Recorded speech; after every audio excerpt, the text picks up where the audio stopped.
अगर आप सिंगिंग सीख रहे हैं लेकिन प्रोग्रेस बहुत स्लो है तो हो सकता है आप एक बहुत बड़ी गलती कर रहे हो। 90% बिगिनर्स सीधे गाना शुरू कर देते हैं, लेकिन सिंगिंग से पहले ये 5 बेसिक रूल्स नहीं सीखते और यही कारण है कि उनका सुर स्टेबल नहीं होता है।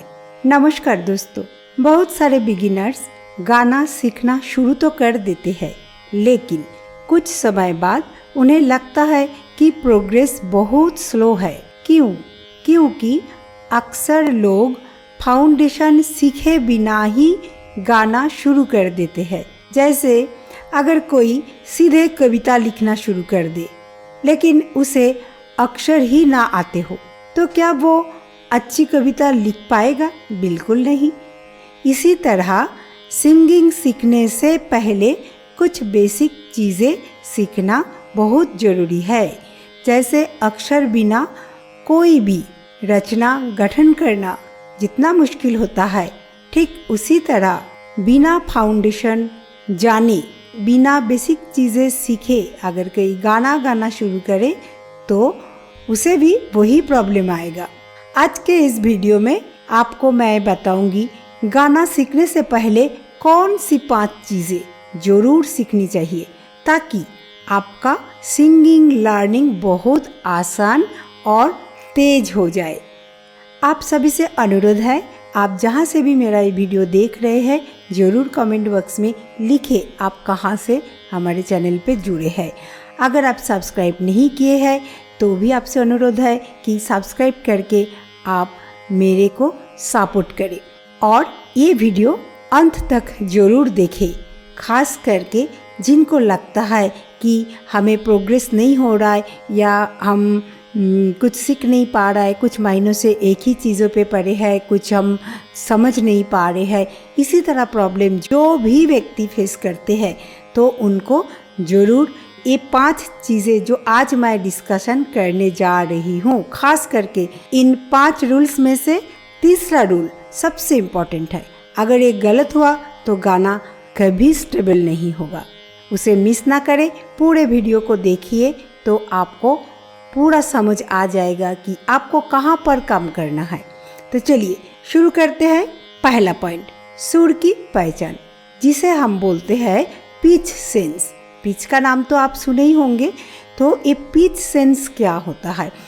पिच और स्केल ये दोनों ही वेस्टर्न टर्म्स है, ठीक है। तो ये पिच मतलब हम स्केल का पहला जो स्वर होते हैं, जो हमारी सा है, ओनली सा, उसे हम पिच बोलते हैं। और जब हम सा रे गा मा पा धा नी ये पूरा स्वरों को 7 स्वरों को गाते हैं तो वो बन जाता है स्केल। उम्मीद करती हूँ कि आपको पिच और स्केल में फ़र्क समझ में आ गया। तो सबसे पहले और सबसे ज़रूरी चीज़ है सुर की पहचान। अगर आपको ये समझ नहीं है कि कौन सा सुर सही है और कौन सा गलत, तो गाना सीखना मुश्किल हो जाएगा। तो क्या करें? प्रैक्टिस मेक्स मैन परफेक्ट, ये तो हम सभी जानते हैं। तो रोज प्रैक्टिस करें। जैसे सा रे गा मा पा धा नी सा, ये जो एक एक स्वर है इसे एक एक स्वर को पहचानना होगा। जैसे सा रे गा मा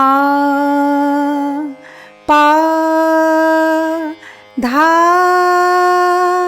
नी सा।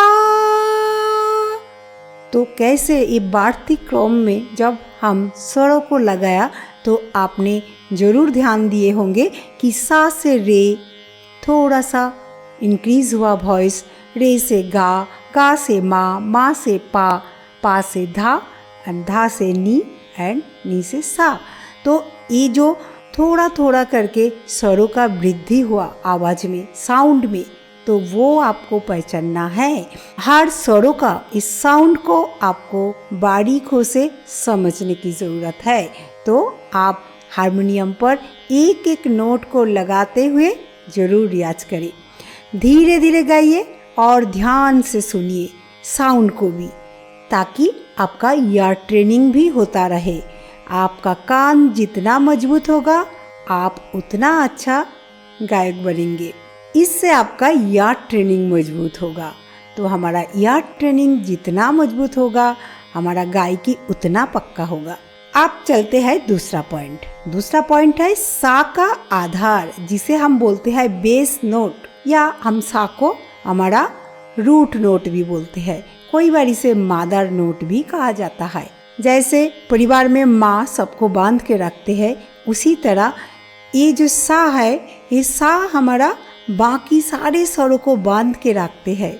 ये जो संगीत का सा हमारा म्यूजिक में बहुत ही महत्वपूर्ण एक नोट है, तो इसे हम बेस नोट कहते हैं।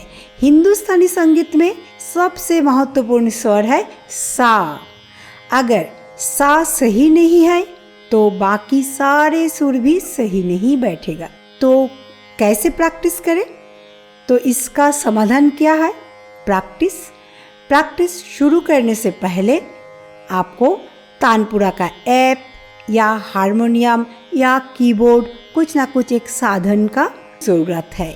चाहे तानपुरा ऐप हो, हारमोनियम हो या कीबोर्ड, किसी ना किसी एक चीज़ों का सपोर्ट की ज़रूरत है शुरू में जब आप सा तय करें। तो अगर आपके पास हारमोनियम ऐप है तो बहुत अच्छी बात है, नहीं तो आजकल एंड्रॉयड में बहुत सारे ऐसे फ्री ऐप मिलते हैं जिसे आप ज़रूर डाउनलोड कर ले और सा लगाते हुए बिल्कुल सा को नियमित रूप से प्रैक्टिस करें और सा को मजबूत बनाएं। तानपुरा साउंड के साथ अपना सा को मिलाएं या हारमोनियम में या कीबोर्ड का सा को प्रेस करते हुए उसी साउंड के साथ आपके आवाज़ को मिलान करना। मतलब आपको बिल्कुल स्टमक से एक लंबी सांस से भरना है और फिर सा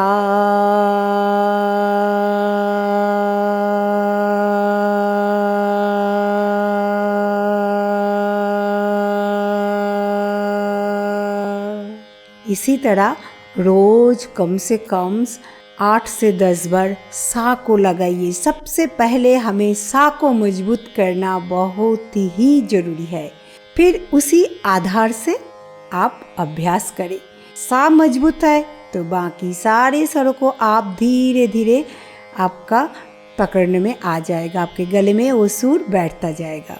अब चलेंगे तीसरा पॉइंट, सांस का नियंत्रण, जो कि बहुत ही इम्पोर्टेंट है। ब्रीथिंग कंट्रोल जिसे हम बोलते हैं।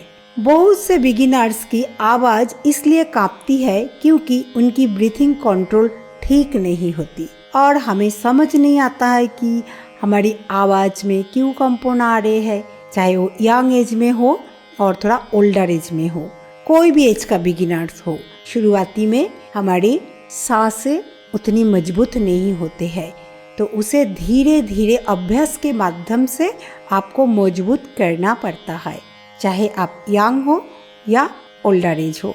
मैं इसका पहले वीडियो में भी आप लोगों को बताई हूँ कि गाना सीखने के लिए उम्र कोई भी मायने नहीं लगते हैं, उम्र का कोई रोल नहीं होता है, आपका एज क्या है फर्क नहीं होता है। लेकिन क्योंकि गला एक मसल है और ये आपको प्रैक्टिस से ही मजबूत करना है, ठीक है। तो कैसे हम सांस की प्रैक्टिस करें? तो धीरे धीरे गहरी सांस ले और एक ही सुर को लंबा पकड़े, जैसे सा,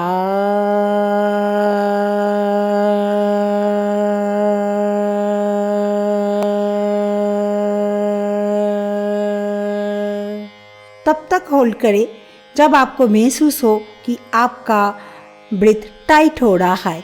तो बिल्कुल एंड मोमेंट तक निचोड़ के सांस को नहीं यूज़ करें, मतलब बिल्कुल आखिरी सांस टूटने तक नहीं उसे होल्ड करें। जब आपको फील हो रहा है कि आपका सांस टाइट हो रहा है या अभी आपका सांस पतली होने वाले है, नाउ यू ड्रॉप, आप उसे बंद कर दे और फिर नए सांस भरे, फिर दोबारा लंबा स्वरों को बोले। तो इसी तरह सांस को नियंत्रण करना सीखे, कितना लंबा आप उसे होल्ड कर सकते हैं नेचुरल वे में। ऐसे नहीं कि बिल्कुल टाइट होकर भी आप उसको खींचते जा रहे हैं लेकिन वो दूसरे पिच बदल चुके होंगे। तब तक आपकी सा की शुरुआत तो एक जगह हुआ लेकिन वो पतली होके और कोई दूसरी जगह में पहुंच गया। तो इतना टाइट करके भी आपको नहीं गाना है। अभी अभी आपको एग्जाम्पल दिखाया तो आप समझ गए होंगे। तो उसी तरह आपको रियाज करना है। इससे क्या होता है, आवाज़ में स्थिरता आती है और आपकी आवाज़ में जितना स्थिरता आएगी उतना आपकी कंपन कम हो जाएगा। क्योंकि जितना आप एक ही साउंड से एक ही नोट को होल्ड करके रखेंगे तो और एक ही फ्लुएंस में वो आपकी सांसें निकालते रहेंगे तो आपका वो स्वर मजबूत होता जाएगा, स्थिरता आएगी कि आप एक जगह में लंबा टाइम टिक पा रहे हैं। मतलब आपके गले में सुरों में स्थिरता पैदा हो रहा है। जब हमारा गले के सुरों में स्थिरता पैदा हो जाती है तो हमारा गाना आसान हो जाते हैं और एक कंपन जो शुरू में आते हैं वो सारे बंद हो जाते हैं। चौथा पॉइंट, लय की समझ। संगीत में सिर्फ सुर ही नहीं, लय भी उतनी ही महत्वपूर्ण होती है। अगर लय समझ में नहीं आएगी तो गाना बिखरा हुआ लगेगा। तो कैसे प्रैक्टिस करें? ताली देकर ताल गिने। जैसे ताल कारवा है तो हाथों पे ताली देके 1 2 3 4 5 6 7 8 जैसे ताल कारवा है तो हमें हाथ में एक एक ताली देते हुए बीट को समझना है। मेट्रोनोम या तबला ऐप का उपयोग करें। इस पर भी मैं वीडियो दी हूँ, कैसे ताल को समझना है, हर मात्रा हर बीट को समझना है। डिस्क्रिप्शन में उसका लिंक दिया है, जरूर आप उसे देखें। इससे हमें रिदम की समझ विकसित होगी। ये रिदम पर ये वीडियो जरूर देखें। मैं एक एक बीट का बड़े बारीकों से एक्सप्लेन की हूँ और 1 गुण 2 गुण 3 गुण 4 गुण मात्रा का फ़र्क भी समझाई हूँ। तो ज़रूर ये वीडियो एक बार देखें। आप कमेंट में ज़रूर बताइए आप सिंगिंग सीखते समय सबसे ज़्यादा किस चीज़ में कठिनाई महसूस करते हैं। आप चलेंगे 5th पॉइंट, नियमित रियाज। बहुत ही इम्पोर्टेंट। इसी में हम कोई बार अपना आप को कंट्रोल नहीं कर पाते। गाना तो सीखना शुरू कर देते हैं, कुछ दिन रिवाज भी बराबर करते हैं नए में, बस उसके बाद कभी आज ये काम आ गया, कभी वो आ गया, कुछ हो गया, ओके कल टाइम है तो कल लंबा बैठ जाएंगे, आज छोड़ देते हैं। नहीं, आपको अगर संगीत सीखना है तो नियमित रियाज करना ही पड़ेगा। जैसे आप रोज़ खाना खाते हैं, रोज़ सोते हैं, अगर गाना सीखना है तो गाने के लिए भी आपको एटलीस्ट 15 मिनट्स टाइम कैसे भी हो दिन में निकालना है। चाहे दिन हो या शाम का टाइम हो, जब आपको समय मिले तो आपको कम से कम 15 मिनट्स प्रैक्टिस का एक सेशन रोज रखना है। तो सबसे महत्वपूर्ण चीज़ है रेगुलर रियाज। अगर आप रोज अभ्यास नहीं करेंगे तो इम्प्रूवमेंट बहुत ही स्लो होगा।